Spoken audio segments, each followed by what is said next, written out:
Bibeak is a 5-star Swordsmaster Guard. She was originally only available from the Contingency Contract No. 0 Barren Land shop, but is now available permanently from the Permanent Trade Center in the Contingency Contract section of the menus. Bibeak has no real combat experience whatsoever, most likely due to her being more skilled in clothes making than combat. She stands at 161 centimeters tall, was born on the 12th of December in Sami, and is of the Liberia race, specifically a Whooper Swan. In her archive files and promotion record, it's noted that when Bibeak first arrived at Rhodes Island, she asked if there is a special place for her to tailor clothes for work, but since Rhodes has no shortage of tailors, there is no position open. For Bibeak, sewing, stitching, and weaving are ways to calm her, being influenced by her father's work as a clothing designer. The wear that Bibeak has created both achieve a comfortable fit and are strikingly visual. This does come at the cost, however, of the clothing not being entirely suitable for combat, as she does tend to have more intricate designs. Some ops who've gotten to know Bibeak were approached by her, asking for their measurements. Bibeak was born into a well-off fashion designer family, inheriting the eye for fashion from her father, as previously mentioned. She held an interest in textiles and design since she was a child, but due to an unexpected incident, she was unable to become a designer like her father. She was taught swordsmanship from a young age as a form of growth and self-defense. Bibeak's swordsmanship is described as elegant and almost poetic. An excerpt from an investigation report claims that all evidence regarding Bibeak's infection makes it out to be an accident. Bibeak was walking in the streets and happened to get caught up in a factory worker protest, being trapped within the crowd after the local police barricaded the road and tear-gassed the crowd, with the protest quickly turning into a riot. The resulting infection for Bibeak was caused when someone struck her in the head with a chunk of originum. At first, Bibeak only made clothes for the non-infected ops of Rhodes Island, but has recently started to look for infected ops to take their measurements, possibly due to her not choosing her clients anymore and understanding that everyone needs clothing regardless of infection status. An anonymous op thinks that Bibeak really isn't as timid as she seems, as she made a frilly miniskirt for Calisset.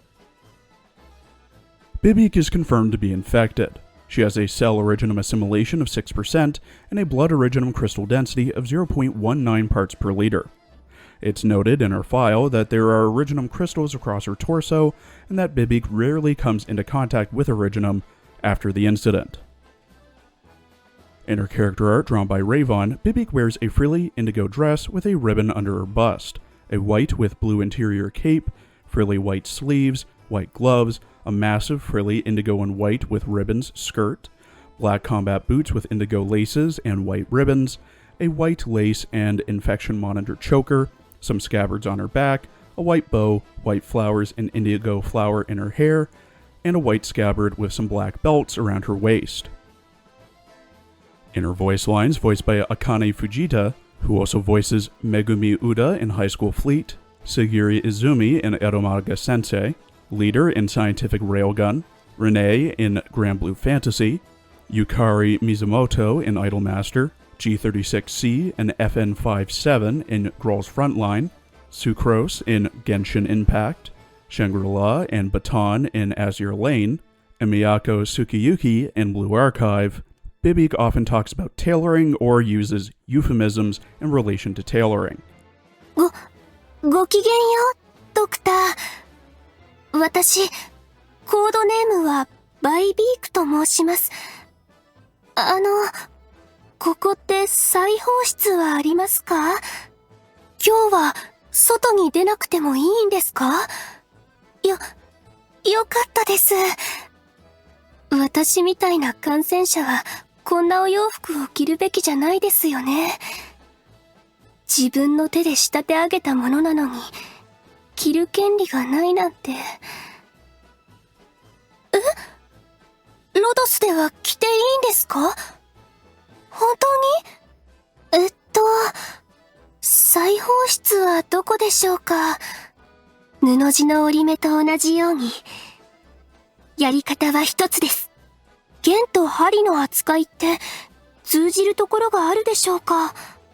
今のうちに小物でも編んじゃおうかな。針に糸を通すように。つく！命も裁断できると言うんですか。やっと終わりました。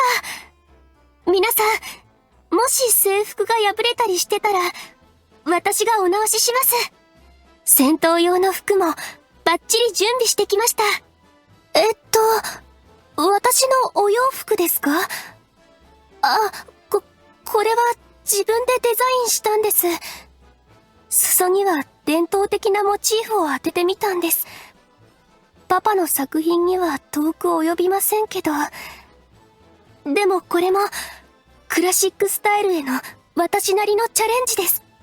小さい頃からずっとパパに剣術を頑張るように言われてきましたが、昔はどうしても好きになれなくて。でも、あの事故以来、お裁縫をしている時よりも、剣を握っている時の方が安心することもあるんです。ドクター、もしよければ、ドクターのお洋服をお仕立てしてもいいですか？私が考えたデザイン、きっとドクターに似合うと思うんです。他のオペレーターの方々にもよくこんなお願いをしているんですが、皆さんから教わったこと、全部お洋服に込められたらなって思いながら仕立ててるんです。こうしてみると、ちょっと要素を取り入れすぎたみたいですね。でも、剣を取って皆さんと一緒に戦うときや、針で模様を刺繍するとき、いつもこんな心境になるんですよ。ドクター、生地を運ぶのをお手伝いいただけませんか？ Added to level 80 with max trust, potential, and module, Bibeak has 2,550 HP, 769 attack, 332 defense, 0 resistance, a 66-second redeploy time, 20 DP cost, 2 block, and has an attack speed of 1.3 seconds. She has the standard range of a Swordmaster Guard. At max trust, she gets plus 80 attack. At max pot, she gets minus 2 DP, minus 4 seconds to redeploy, plus 22 attack, and a buff to her talent. Her talent, Soul Drinker, at E2 pot 4, gives Bibeak plus 6 attack speed after defeating an enemy, stacking up to 6 times for plus 36 attack speed. Bibeak has one base skill, with it being upgraded at E2. Her base skill, Tailoring Alpha, gets upgraded to Tailoring Beta, which, when Bibeak is assigned to a trading post, there's an increased chance for a high yield order, and she consumes minus 0.25 morale per hour. Bibeak's first skill, Plumage Pins, gains SP from attacking and is automatically triggered. All levels start with 0 SP, with level 7 needing 3 SP to proc and M3 needing 2. At level 7, the next attack deals 150% damage and deals 150% arts damage to an additional target within her range. The arts damage can hit aerial targets. At M3, it's 180% for both instances of damage. Her second skill, Blade Swap, gains SP from attacking and is manually triggered. Level 7 starts with 2 SP and needs 10 SP to proc, while M3 starts with 5 and needs 7. At level 7, Bibeak deals 170% attack as arts damage to up to 5 targets in range, stunning them for 1.2 seconds. This can store up to 3 charges.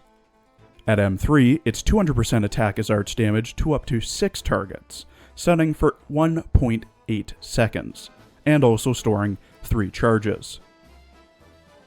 Bibeak has an SW-X module named A Well-Made Shirt, which has Bibeak deal 10% more damage with skills. At module level 3, a Well-Made Shirt buffs Soul Drinker, making it so that Bibeak gets plus 6 attack speed and plus 2% attack after defeating an enemy, stacking up to 7 times for plus 42 attack speed and plus 14% attack. She also gets 5 attack speed and plus 65 attack. To unlock and max out her module, you must Have Bibeak at E2 level 50, have 100% trust with her, have your own Bibeak use her S2 a total of 16 times in battle, 3-star stage 3-7, having your own Bibeak defeat at least one heavy defender leader, have 6 module data blocks, 20 data patching strips, 8 data patching devices, 3 refined solvents, 4 manganese trihydrates, 5 cutting fluid solutions, and 150,000 LMD. In a one-on-one fight, Bibeak is pretty good. Her talent buffs her attack speed, and attack if you have her module, giving her a sizable DPS increase. Her S1 deals physical and arts damage to 2 targets in her range, her S2 extends her range, stuns, deals arts damage, stores 3 charges, and can hit up to 6 or 7 targets in her range at once.